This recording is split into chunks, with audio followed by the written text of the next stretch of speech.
Hello दोस्तों, चलो आज हम पढ़ने वाले लीनियर इक्वेशन इम्पोर्टेंस। क्या होता है लीनियर इक्वेशन? जो टोटल 12 मार्क्स के लिए आपको आपके बोर्ड एग्ज़ाम में पूछा जाने वाला है। तो ये जो लीनियर इक्वेशन है उसमें आपको 12 मार्क्स कैसे मिलेंगे या आपको क्या क्या करना पड़ेगा, प्रैक्टिस सेट के हिसाब से आपको पढ़ाई कैसे करनी पड़ेगी, मैं आपको सीधी तरह से अच्छे से प्रैक्टिस सेट वाइज आपको उसका इम्पोर्टेंट जो कॉन्सेप्ट है वो बताने वाला हूँ। तो आप ध्यान से देख सकते हो। चलो अभी प्रैक्टिस सेट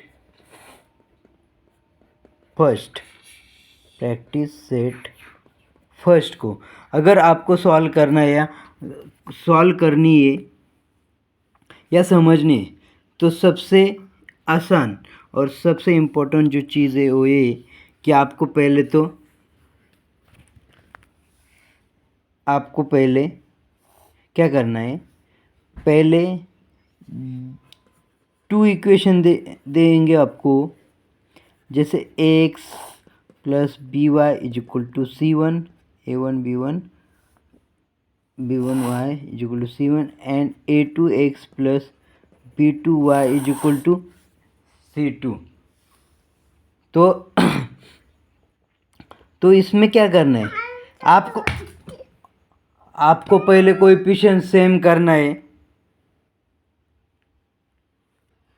तो आपको क्या करना है, x और y के जो कोएफिशिएंट है दोनों में से कोएफिशिएंट जो होगा, कोएफिशिएंट ऑफ x और y must be same.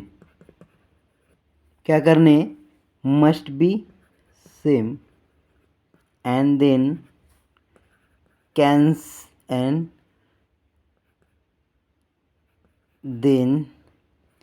Cancel it.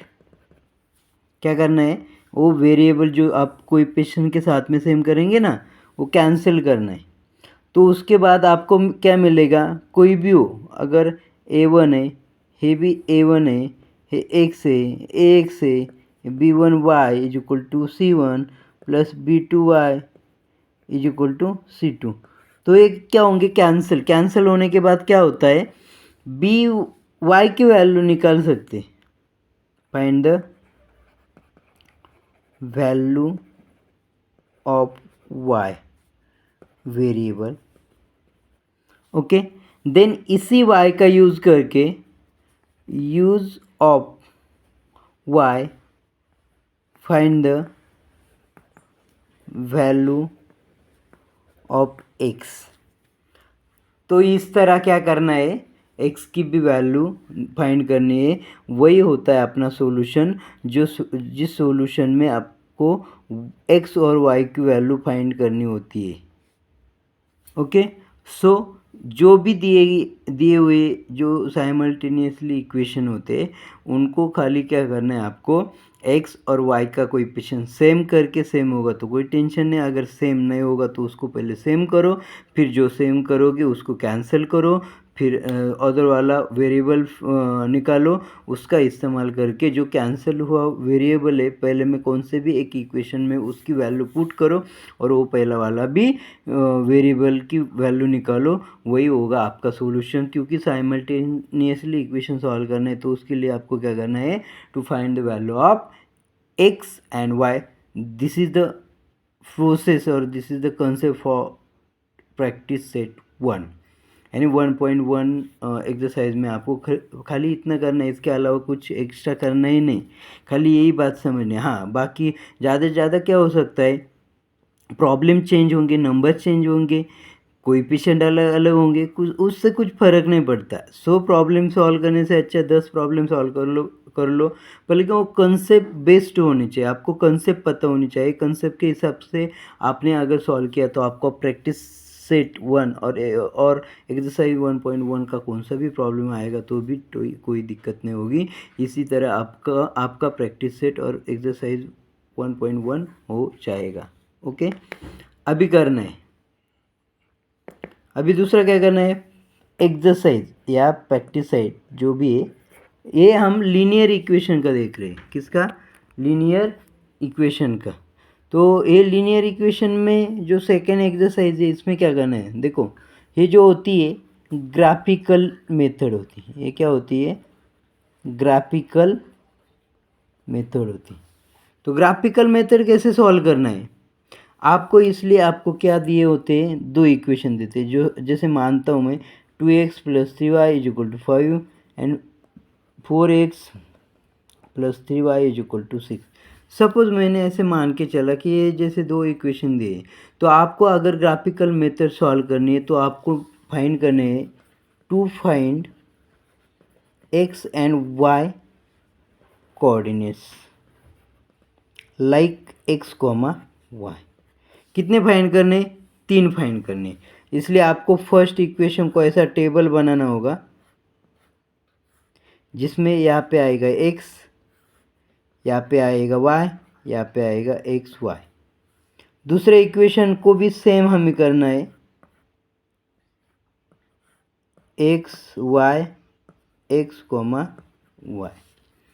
तो थोड़ा राइटिंग में थोड़ा प्रॉब्लम हो जाएगा, हो सकता है शायद, पर लेकिन राइटिंग ने अब पहले कंसेप्ट समझ लो क्या कर रहा हूँ मैं। तो अभी इसमें जो इजी एग्जांपल होंगे, इजी क्वेश्चन होंगे ना, तो ये इजी क्वेश्चन में क्या करना है आपको, x की वैल्यू 0, 1, 2 ऐसा मान के आपको y की वैल्यू फाइंड करनी। तो कैसे करोगे? सपोज ये जो मैंने दिया है ये वाला इक्वेशन, तो कैसे करना है, जो भी y की वैल्यू फाइंड करनी है, तो जो भी y के सराउंडिंग में जो भी नंबर है, जो भी वेरिएबल है, वो सब इक्वल के उस साइड में लेके जाना है। जैसे 2x मैंने वहाँ पे ऑलरेडी 5 था, 2x प्लस था, उसको लेके गया मैं, 2x -2x हो गया और y का कोएफिशिएंट 3 है, वो मल्टीप्लाई इधर जाके क्या होगा, डिवाइड। तो कैसे टेबल फाइंड करोगे और कैसे x, y की वैल्यू निकालोगे आप? तो सिंपल है, आसान है। कैसे? x की जगह ये जो हमने कंसिडर किए हुए वैल्यू है 0, 1, 2, इसमें से एक एक 0 डालो, y की वैल्यू निकालो, इधर लिखो। 1 डालो, y की वैल्यू निकालो, इधर लिखो। 2 डालो, y की वैल्यू निकालो, इधर लिखो। तो इस तरह हम क्या करेंगे, ये कोऑर्डिनेट्स हमारे आ जाएंगे। जैसे मैंने y की वैल्यू निकालने के लिए x की जगह 0 डाला, तो 0 से कौन से भी नंबर को मल्टीप्लाई किया तो 0 आंसर आएगा। तो 5/3 ये y की वैल्यू आएगी। एक्चुअली ऐसा आता नहीं, क्योंकि हमने ऐसे रैंडमली एग्जांपल लिया है इसलिए। वैसे तो y की वैल्यू जो आती है वो होल नंबर ही होती है, तो आपको होल नंबर ही यहाँ पे आएगा, जो भी 5, 2 जो भी होगा उसके हिसाब से। ऐसे खाली मैं रैंडमली दे रहा हूँ आपको कैसे प्रोसेस करनी, कैसे कंसेप्ट क्लियर करनी, इसलिए। तो यहाँ पे क्या करो, यहाँ पे आप जो वैल्यू आएगी वो यहाँ पे आएगी, फिर एक्स वाई होगा अपना। वैसे 1 की वैल्यू डाल के फिर y की वैल्यू निकालो, वैसे ही तीनों की। जैसे फर्स्ट इक्वेशन को करने वाले वैसे सेकंड इक्वेशन का ऐसा y के फॉर्म में इक्वेशन को कन्वर्ट कर लो। बाद में 0, 1, 2 ऐसे वैल्यू डाल के y की वैल्यू फाइंड कर सकते हो।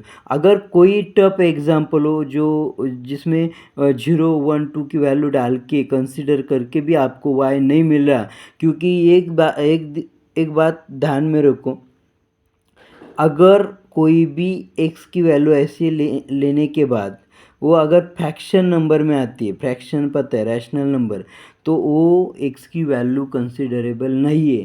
तो आपको क्या करना है, 0, 1, 2, 3, 4, 5 से 5 तक, या -1, -2, -3, -4, -5, ये 10 या 11 नंबर में से कोई भी एक आपको क्रॉस वेरीफाई करना है। और जो जिसका होल नंबर में आंसर आ जाएगा x का, उसी x की वैल्यू को आपको कंसिडर करना है।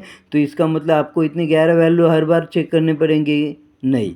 0, 1, 2 में तो आते हैं, पर लेकिन अगर टफ एग्जाम्पल हो, हार्ड एग्जाम्पल हो, तो इन नंबर्स के बिटवीन कौन सा भी नंबर्स को कंसिडर कर सकते हैं हम, अगर वो होल नंबर आएगा तो। पर लेकिन आपको कैलकुलेशन अगर स्ट्रांग होगा ना, जैसे यहाँ पे मैंने फटाफट 0 डाला, क्या आता है देखो, 1 डाला, क्या आता है देखो। जैसे यहाँ पे 0 डाला, 0 का आंसर y की वैल्यू क्या आती है, फ्रैक्शनल आती है, तो इसका मतलब अब अपना 0 नंबर यहाँ पे फिट नहीं होगा। अभी 1 डाला सपोज, यहाँ पे 1 डाला, जैसे देखो y is equal to 5 minus 3 into 1/3। तो 5 में से 3 1 जा 3, 5 में से 3 जाएगा, क्या बचेगा 2/3। ये भी फ्रैक्शनल नंबर है तो ये भी नहीं आएगा, ये भी नहीं आएगा। जब वैल्यू y की वैल्यू होल नंबर आएगी तभी वो x की वैल्यू जिस वैल्यू की वजह से y की वैल्यू होल नंबर आएगी उसको आपको x की वैल्यू कंसीडर करके x और y ये दोनों पकड़ने होंगे या कंसीडर करने होंगे। समझ में आया ये चीज़? तो इसके बाद आपको क्या करना है, ये दोनों टेबल आ चुके आपके, बराबर ना, ये दोनों टेबल आपके आ चुके, इसका मतलब आपको कोऑर्डिनेट्स मिल चुके, आपको कोऑर्डिनेट्स क्या हुआ, मिल चुके। तो हम क्या करेंगे आगे, अगर हमारे पास ये दो टेबल है X Y X comma Y, जैसे 2 3 2 3 1 2 4 5, अभी ये जगह कम है तो इधर ऐसे कंसिडर कर सकते हो आप। ये एक्स है, ये वाई एक्स कॉमा वाई, यहाँ पे 4 है 5 है 6 है 7 है, रैंडमली ले रहे हैं हम, वो बात समझ लो आप पहले। तो इस तरह कुछ भी नंबर दिए यानी कोऑर्डिनेट्स आए हमारे, तो क्या करोगे आप, पहले तो ये ग्राफ पेपर है आपका, ग्राफ पेपर ही ग्राफ निकालना है आपको, तभी आपका प्रॉपर आंसर आ जाएगा। तो क्या करेंगे हम, पहले स्केल लेंगे, तो स्केल क्या लेंगे, क्या लिखोगे आप, on X axis 1 centimetre is equal to 1 units.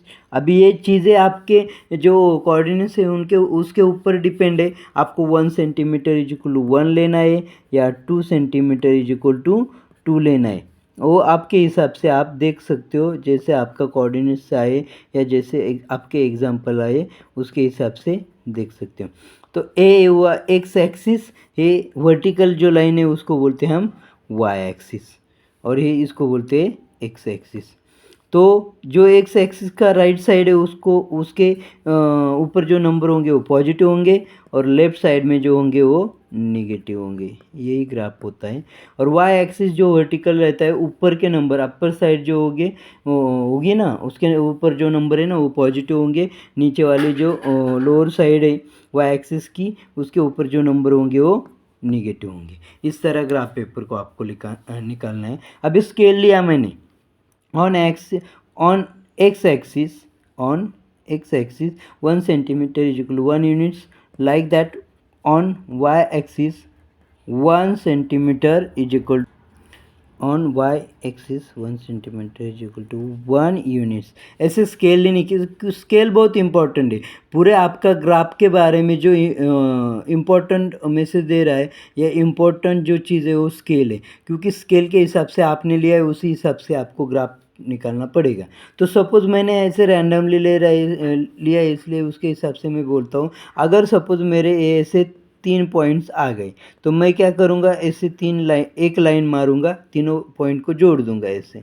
Okay, suppose दूसरे इक्वेशन का हे टेबल है तो उसके जो कोऑर्डिनेट्स इस तरह होंगे, शायद मैं बोल रहा हूँ, तो इस तरह क्या होंगे, वो कनेक्ट हो जाएंगे। ओके, ही कनेक्ट। तो हम क्या करेंगे फिर, अगर दो लाइन इंटरसेक्ट कहाँ करती है, ये हुआ एक्स, ए वाई के ऊपर किया है, इसका मतलब x 0 हुआ और y कहाँ पे 2, तो ये दो लाइन जहाँ पे इंटरसेक्ट करती है ना वही अपने दिए गए लीनियर इक्वेशन का सॉल्यूशन होगा। तो लास्ट में लिख सकते हो the solution of given line is, जो भी आएगा उसका वो जो लाइन है ना, दो लाइन जहाँ पे इंटरसेक्ट करेंगे ना वही अपना सॉल्यूशन होगा। पर ये सॉल्यूशन हमने कैसे निकाला, बाय ग्राफिकल मेथड, क्योंकि पहले प्रैक्टिस सेट में या एक्सरसाइज में कैसे निकाला था, solving by simultaneously equation, solving by methods simultaneously equation जो होता वो हमें साइमल्टेनियसली मेथड से हमने उसको सॉल्व किया था और X Y that is the solution of given equation find किए थे। और सेकंड एक्सरसाइज में क्या करना है, आपको द सॉल्यूशन ही निकालने है, इसका मतलब एक्स एंड वाई ही निकालना है पर, लेकिन पहले क्या करना है, ग्राफिकल मेथड के लिए आपको दो टेबल बनाने, दो इक्वेशन के ऊपर जो डिपेंड होते हैं और कैसे सॉल्व करने कैसे निकालने वो भी बताया आपको। उस दोनों टेबल का इस्तेमाल करके आप ग्राफ पेपर निकाल के, जो ग्राफ के पेपर के ऊपर दो लाइन के इक्वेशन आए, सॉरी दो इक्वेशन की लाइंस आए ना, जो दो लाइंस जहाँ पे इंटरसेक्ट करे ना, तो वही अपना फाइनल आंसर होगा, दिए गए सॉल्यूशन का फाइनल सॉल्यूशन। ओके, ये एक्सरसाइज 2 में यही सीखना है, इसके अलावा कुछ नहीं, यही स्टेप है, यही मेथड है, बाकी प्रॉब्लम बदलते रहेंगे, बल्कि कॉन्सेप्ट नहीं बदलेगी। ओके, समझ में आया? ये था हमारा प्रैक्टिस सेट सेकेंड। अभी प्रैक्टिस सेट या एक्सरसाइज 1.3 क्या करना है 1.3 में? ये तो बड़ा आसान है, क्रैमर्स रूल है। क्रैमर्स रूल तो पूछा जा सकता है या पूछते हैं क्रैमर्स रूल। तो इसमें दो कंसेप्ट है, एक होता है डिटर्मिनेंट। क्या होता है? डिटर्मिनेंट। 2 मार्क के लिए क्वेश्चन आता है ये। क्या होता है? ऐसे दो चीज़ होती, दो लाइन होती, उसमें 4 पॉइंट्स होते या उसको एलिमेंट्स बोल सकते हैं। तो इसको कैसे सॉल्व करना है? अभी ये तो मैंने जनरल लिया ABCD, आपको कौन सा भी नंबर आ सकता है। इसमें एक आसान मेथड है, पहले इसको मल्टीप्लाई करो ऐसे, फिर माइनस करके उसको ऐसे मल्टीप्लाई करो। ओके, इसका मतलब ये कैसे सॉल्व करो कि कोई भी डिटर्मिनेंट हो, A और D का मल्टीप्लिकेशन करो, माइनस C और D का मल्टीप्लिकेशन करो, यही होता है अपना आंसर। तो इसका मल्टीप्लिकेशन जो आएगा इधर लिखो, माइनस करके इसका मल्टीप्लिकेशन आएगा वो इधर लिखो, जो भी होगा, और सब्ट्रैक्शन करने के बाद जो भी आंसर आएगा वो इधर लिखो। अगर ये बड़ा हुआ तो माइनस में आएगा, ये बड़ा हुआ तो प्लस में आएगा। इसको ही डिटर्मिनेंट बोलते हैं। 2 मार्क के लिए आपको क्वेश्चन 100% होता है। समझ में आया अभी ये डिटर्मिनेंट कैसे होता है? तो नेक्स्ट है, क्या है? सपोज मैंने डिटर्मिनेंट लिया, एक फॉर्मूला दिया, जैसे 3x + 4y = 2 and 5x + 3y = 5। तो इसका मतलब A क्या हुआ? 3, B क्या हुआ? 4, 5 क्या हुआ? A2 क्या हुआ? 5, B2 क्या, या CD बोल सकते हैं, A2 B2 भी बोल सकते हैं, उसमें कोई दिक्कत नहीं। यहाँ पे आएगा 3। तो कैसे करोगे? मैंने बोला है पहले A क्रॉस मल्टीप्लाई करो, 3 3 ज़ा 9, 5 4 ज़ा 20। अभी देखो 9 में से 20 जाएगा? नहीं जाएगा। तो अभी नहीं जाएगा, इसका मतलब ऐसे रहने देंगे? नहीं। अभी 20 में से 9 को माइनस करेंगे तो बचेगा 11, पर लेकिन बिग नंबर कौन सा है अपना? 20, तो उसको साइन कौन सा है? माइनस। तो अपने आंसर को भी कितना, कौन सा साइन आएगा? माइनस। इसी तरह हम 2 मार्क का डिटर्मिनेंट जो प्रॉब्लम होता है, कंसेप्ट होती है वो एक्सरसाइज 3 की, वो अच्छे से इजी मेथड से हम सॉल्व कर सकते हैं। 2 मार्क के लिए क्वेश्चन होता है, ध्यान से देखो, या 1 मार्क के लिए भी हो सकता है। ओके, सो आराम से ध्यान से देख लो, अच्छे से समझ लो, बाद में प्रैक्टिस करो, हो जाएगा डिटर्मिनेंट आपका। ओके, यही चीज़ में आता है दूसरी कंसेप्ट जो 4 मार्क के लिए या 3 मार्क के लिए होता है, उसको बोलते हैं क्रैमर्स रूल। क्या होता है क्रैमर्स रूल? सर ये क्या है क्रैमर्स रूल? अलग क्या है? अलग कुछ नहीं भाई, डिटर्मिनेंट जिसको आता है ना उसको क्रैमर्स रूल आ जाएगा। कैसे?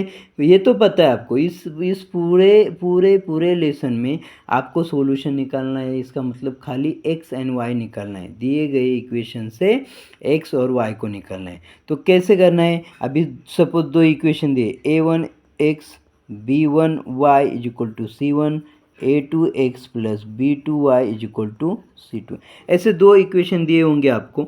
उसके बाद में क्या होगा? देखो, आपको x एंड y निकालना है। तो कैसे निकालोगे? इसलिए आपको निकालना है dx। कैसे, कौन सा फॉर्मूला? dx को लेना है। देखो dx को फॉर्मूला कैसे पहले d ले लो, पहले d बताता हूँ, उसके बाद में आपको dx अच्छे से समझेगा। d क्या होता है, कैसे निकालना है? a1 a2, a1 a2, b1 b2, b1 b2, बस ये डी इससे निकालो। ओके, अभी dx निकालना है। तो dx यानी कौन सा वेरिएबल है? x। तो इसका मतलब इस डिटर्मिनेंट में x के कोएफिशिएंट आएंगे नहीं। तो नहीं आएंगे तो क्या आएगा उसकी जगह पे? तो जो कांस्टेंट है हमारा C1 C2 वो आएंगे। तो यहाँ पे आएगा C1, यहाँ पे आएगा C2 और B1 B2 तो वैसे ही रहेंगे। इस तरह हम dx निकाल सकते। पहले क्या निकालो d, बाद में क्या निकालो dx और बाद में क्या निकालो dy। कौन सा फॉर्मूला यूज़ करना है? अरे फॉर्मूला कुछ नहीं, ऐसा कुछ नहीं करना, खाली क्या करना है, वेरिएबल कौन सा है y, तो y वेरिएबल है ना, तो y के कोएफिशिएंट आपको लिखने नहीं, यानी y के कोएफिशिएंट कौन से b1 b2 वो लिखने नहीं। तो a1 a2 तो वैसे कि वैसे रहने दो d में जो है, और b1 b2 की जगह क्या करेंगे, फिर जो लिखना नहीं होता उसकी जगह c1 c2 करने होते। ओके, तो दिए गए फर्स्ट क्या करो, क्रैमर्स रूल में दिए गए जो इक्वेशन है उसके a1 b1 c1 a2 b2 c2 ये फाइंड करो। बाद में क्या करो, a1 b पूरे वैल्यू फाइंड करने के बाद पहले d निकालो इस फॉर्मूले से, फिर dx निकालो इस फॉर्मूले से और dy निकालो इस फॉर्मूले से। इस तरह क्या हो जाएगा, पूरा अच्छे से हो जाएगा। हाँ, तो तीनों हो गए। तो सॉल्यूशन कैसे निकालेंगे सर आप? हमारा टारगेट तो x और y फाइंड करना है, तो x y की वैल्यू कैसे निकालेंगे? आसान है, d निकाला, dx निकाला, dy निकाला। अभी x की वैल्यू कैसे करनी है, dx अपॉन d, जो भी हमारा dx की वैल्यू आई है उस डिटर्मिनेंट सॉल्व करके वो यहाँ पे डालो, और ये डिटर्मिनेंट सॉल्व करके d की वैल्यू आए यहाँ पे लिखो और सॉल्व करो। ओके, वैसे y निकालना है dy अपॉन डी वाई जो यहाँ पे निकाला हमने क्रॉस मल्टीप्लाई करके डिटर्मिनेंट सॉल्व करके वो वैल्यू यहाँ पे लिखो, और जो d हमने यहाँ पे सॉल्व किया है वो यहाँ पे लिखो, डिवीजन करो, वही हमारा फाइनल सॉल्यूशन होगा। तो फाइनल फिर से वही सेंटेंस लिखेंगे, the solution of given equation, the solution of given equation is और आर आपके हिसाब से देखो क्या होता है वो लिखो, और एक्स वाई की वैल्यू लिखो जो भी आपने सॉल्व की हुई जो वैल्यू है ना वो। तो इस तरह हमने क्रैमर्स रूल से क्या निकाला, सॉल्यूशन निकाला, क्योंकि लीनियर इक्वेशन में हमें यही सब एक्सरसाइज में करना है। क्या करना है, सॉल्यूशन निकालना है। सॉल्यूशन निकालना है यानी क्या करना है, एक्स वाई की वैल्यू फाइंड करनी है। खाली प्रोसेस कंसेप्ट डिफरेंट होगी, बाकी आंसर हमारा जो फाइनल आंसर वही होगा X and Y, to find the value of X and Y by using और by from the given equations. जो भी दो इक्वेशन दिए होंगे, खाली मेथड अलग अलग होंगे। ओके, तो इस तरह हम एक्सरसाइज 3.1.3 भी कर सकते हैं। अभी एक्सरसाइज 1.4 में क्या है सर, ये 1.4 बहुत डिफिकल्ट है क्योंकि समझ में नहीं आता है। सब्सटीट्यूट रिसब्सटीट्यूट ये कंसेप्ट क्या है, कुछ अलग नहीं रे भाई। ये आपको लीनियर इक्वेशन अगर आपको समझ में आया होगा तो ये एक्सरसाइज भी सिंपल है। जैसे यहाँ पे क्या करते हैं, खाली ये क्या करेंगे, 2/x plus y/y is equal to 3, 5/x plus y is equal to 6, ऐसा कुछ दिया होगा। तो इसका मतलब हमने जो लीनियर इक्वेशन देखे, ये जो चीज़ें देखे, तो इसका मतलब उसमें क्या है कि जो वेरिएबल होते हैं ना ऊपर के साइड में थे, ऊपर यानी न्यूमरेटर में। अभी इन्होंने क्या दिया है, डिनोमिनेटर। अरे यार, ये तो लीनियर इक्वेशन के खिलाफ हो गया, क्योंकि जनरल लीनियर इक्वेशन कौन सा है, जनरल लीनियर इक्वेशन फॉर्म क्या है, ax plus B Y is equal to C. ये तो फॉर्म में ही नहीं है, तो इसका मतलब ये लीनियर इक्वेशन हुआ ही नहीं हुआ तो क्या हुआ, हमें उसको कन्वर्ट करना होगा। कन्वर्ट कैसे करोगे, तो क्या करना है हमें, सब्सटीट्यूट। क्या करना है, सब्सटीट्यूट। किसको करना है, 1/x, 2 तो साइड में आएगा, तो 1/x की जगह ये डालो, ए डालो, एंड 1/y की जगह बी डालो। अभी देखो ए बी क्यों लिया सर, आपको ए बी पसंद है क्या? नहीं, आप एल एम ले सकते हो, पी क्यू ले सकते हो, ऐसे कुछ नहीं। एक्स वाई छोड़ के कौन से भी दो लेटर जो लगातार आते हैं वो ले सकते हो, क्योंकि एक्स वाई क्यों नहीं लेते, क्योंकि एक्स वाई ऑलरेडी वहाँ पे आया है। तो यहाँ पे क्या करना है, अभी 1/x की जगह ए डालो, 1/y की जगह बी डालो। तो ये 2 ऑलरेडी है, 1/x की जगह ए आएगा, 1/y की जगह बी आएगा, इज इक्वल टू 3, एंड 5 यहाँ पे ऑलरेडी है, उधर ए आएगा 2a, वहाँ पे b आएगा इज इक्वल टू 6। हुए क्या नहीं दो इक्वेशन? फर्स्ट एक्सरसाइज जैसे लग रहा है कि नहीं? ओके, अभी इसमें से क्या करो, एक तो एक कोई ए वेरिएबल का कोएफिशिएंट सेम करो या बी वेरिएबल का कोएफिशिएंट सेम करो। जो फर्स्ट एक्सरसाइज में हमने पढ़ा है कि कौन से भी एक वेरिएबल का कोएफिशिएंट सेम करके उसको एडिशन सब्ट्रैक्शन करके उसको कैंसिल करो, अनदर वाला वेरिएबल की वैल्यू फाइंड करो, उसकी इस्तेमाल करके कौन से भी एक इक्वेशन में डाल के फर्स्ट वाला वेरिएबल फाइंड करो। इसका मतलब वही हुआ अपना ए एंड बी। तो to find A and B by solving method, solving simultaneously method. अभी ए एंड बी आया, पहले ए एंड बी है हमारा सॉल्यूशन है क्या? नहीं, हमारा सॉल्यूशन हमारे इक्वेशन में कौन है? X and Y. तो हमें वैल्यू किसकी फाइंड करनी है? X and Y. तो इसका मतलब ए एंड बी फाइंड करके फ़ायदा नहीं हुआ क्या? हुआ है। कैसे नहीं हुआ है? तो ए की वैल्यू सपोज 4 आई और बी की वैल्यू सपोज 5 आई, तो इसका मतलब क्या हुआ? जो हमारा हमने सब्स्टिट्यूट किया था उसको री सब्स्टिट्यूट कर दो, बराबर ना?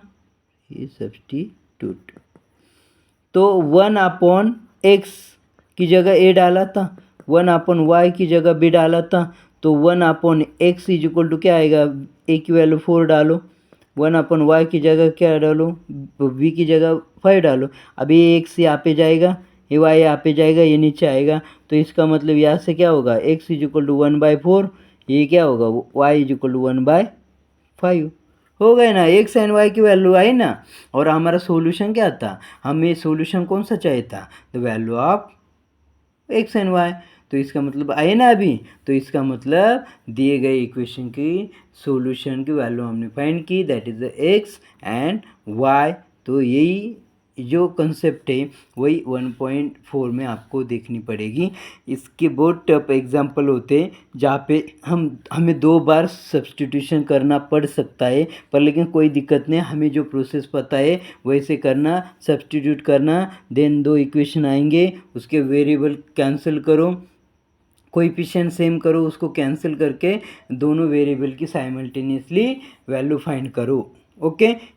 और इसके अलावा एक और चीज़ है कि ऐसा भी हो सकता है फिर से 2 इक्वेशन आएंगे, वो भी सॉल्व नहीं होंगे, फिर से आपको लीनियर यानी फर्स्ट एक्सरसाइज का एक प्रॉब्लम में जो चीज़ थी ना, इसी एक्सरसाइज में एक ही प्रॉब्लम में 2 बार ऐसे प्रोसेस करनी पड़ सकती है। कोई दिक्कत नहीं, 2 बार करो और फाइनल अपना आंसर आ जाएगा। यही मेथड से हमको 1.4 सॉल्व करनी है। समझ में आया दोस्तों? ओके, आसान है? यस आसान है, पर लेकिन लोग बच्चे क्या करते, बहुत ही टेंशन लेते, उसकी वजह से उनको थोड़ा ज़्यादा मुश्किल हो जाता है। तो टेंशन नहीं लेने का, आराम से समझ के सोच समझ के करने का आ जाएगा आपको। ओके, इस तरह हमने क्या किया, 1.4 एक्सरसाइज का जो मेन कंसेप्ट है या एग्जैक्टली क्या करना है, सब्स्टिट्यूशन करना है, कैसे करना है, सब्स्टिट्यूशन करने के बाद रीसब्स्टिट्यूट कैसे करना है, और हमारा ओरिजिनल इक्वेशन में जो वेरिएबल है उसकी वैल्यू कैसे फाइंड करनी है, वही हमने इसमें सीखा। ओके, अभी एक्सरसाइज 1.5 क्या है? एक्सरसाइज 1.5 कैसे करना है 1.5? तो इसमें क्या है? खाली वर्ड्स प्रॉब्लम है। क्या है? वर्ड्स प्रॉब्लम है। तो सर ये वर्ड्स प्रॉब्लम हमें बहुत दिक्कत देते हैं। नहीं, तो क्यों दिक्कत देते हैं? क्योंकि हम वर्ड को समझ नहीं पाते। तो ध्यान से देखो, वर्ड प्रॉब्लम क्या होता है, जो वर्ड्स होते हैं ना वो थोड़ा समझो। जैसे मैंने सपोज ऐसा एग्जांपल दिया, the product of 2 numbers is 16 and sum of them is 20. Then to find the 2 numbers, ऐसा मैंने रैंडमली दिया। ऐसा कुछ क्वेश्चन कहाँ पे नहीं दिखेगा आपको, ऐसे रैंडमली, क्योंकि ये देखो प्रॉब्लम कौन सा भी कुछ फ़र्क नहीं पड़ता, कंसेप्ट क्या है वही समझनी। तो हमें क्या करना है, जो नंबर दिए वो फाइंड करने को बोला है, वो नंबर हमें पता नहीं, तो पता नहीं तो कैसे फाइंड करोगे? तो क्या करना है देखो, ये जो नंबर्स होते पहले हमें क्या करना है, कंसिडर करना पड़ेगा। सो कंसिडर या सपोज बोल सकते हो X and Y be the number. Okay, X and Y ये दो नंबर है, ऐसे कंसिडर करेंगे। फिर पहली कंडीशन फर्स्ट लिखेंगे, first condition. Okay, first condition तो क्या है first condition, product of these numbers और टू नंबर्स इज 16। प्रोडक्ट क्या होता है, multiplication, X into Y is equal to 16। इसको इक्वेशन 1 नाम दो। सपोज दे रहा हूँ मैं, मल्टीप्लिकेशन होगा ऐसा नहीं, सब्सट्रैक्शन भी हो सकते हैं, बहुत अदर कंडीशन में दे सकते।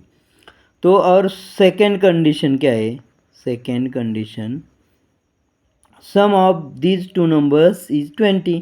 तो x और y इसकी एडिशन कितनी होगी, सम यानी एडिशन कितनी होगी 20। इसको इक्वेशन 2 करो। अभी इसमें क्या करो, कुछ भी कंडीशन हो, अगर ये यहाँ पे माइनस होता तो एडिशन सब्सट्रैक्शन करके आप सॉल्व कर सकते, बल्कि माइनस नहीं है तो आप क्या करोगे, इसमें थोड़ा चेंज करके ऐसे ही कुछ x की वैल्यू निकाल सकते, 16/y, y वहाँ पे लेके जा सकते या x वहाँ पे लेके जा सकते, x की वैल्यू फाइंड करके वो निकाल के वो इसमें डाल सकते, और y क्रॉस मल्टीप्लिकेशन करके क्वाड्रेटिक इक्वेशन आ सकता है। उस क्वाड्रेटिक इक्वेशन को हम क्या करेंगे, फैक्टराइजेशन मेथड से क्या कर सकते हैं, सॉल्व कर सकते हैं। एक्स की या वाई की दो वैल्यू आ जाएगी, वही अपने दो नंबर्स होंगे। ऐसे बहुत चीज़ें होती है, अलग अलग प्रॉब्लम्स होते हैं। इसमें एज का भी हो सकता है, जैसे मदर और हर गर्ल, इस तरह एज डिफरेंस दे सकते, फादर और सन का एज डिफरेंस दे सकते, फादर और सन का।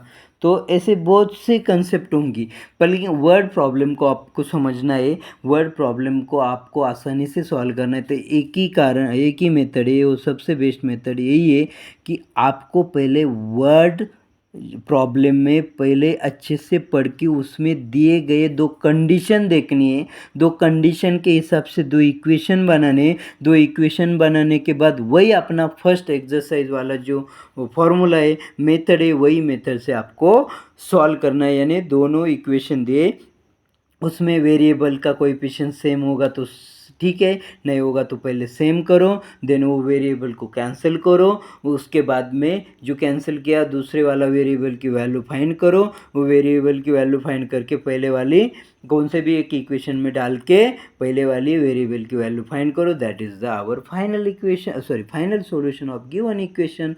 सो words problem and first exercise and last, that is 1.5 exercise, both are same, but first exercise में डायरेक्टली इक्वेशन दे और लास्ट एक्सरसाइज में वर्ड्स प्रॉब्लम दे, उसमें से आपको कंडीशन ढूंढनी है, कंडीशन के हिसाब से दो इक्वेशन बनाने, और वो दो इक्वेशन बनाने के बाद वही जो फर्स्ट एक्सरसाइज में आपने सॉल्व की गई मेथड है, वही मेथड से हमें सॉल्व करना है। इस तरह हम वर्ड प्रॉब्लम को भी आसानी से सॉल्व कर सकते हैं। ओके, समझ में आया दोस्तों, बहुत ही आसान है। पूरा हमने क्या किया, पूरा लेसन के पाँचों एक्सरसाइज में एग्जैक्टली कंसेप्ट कौन सी है और एग्जैक्टली कौन से कंसेप्ट से सॉल्व करना है, और जो लीनियर इक्वेशन है, कौन सा इक्वेशन, लीनियर इक्वेशन, वही देख रहे थे ना हम, मैथ्स 1 का 10th स्टैंडर्ड का मैथ्स 1 का लीनियर इक्वेशन, जिसका वेटेज है 12 मार्क्स फॉर बोर्ड एग्ज़ाम। जो 12 मार्क्स है ना, आउट ऑफ 40 12 मार्क्स बहुत बड़ी बात है। अगर हम देखें तो 40 यानी 12 3 जा 36, कितने बचे 40 36 30 12 3 जा 36, फिर से वही, यानी 3.33, कुछ तो गड़बड़ लग रही, चलो कोई बात नहीं।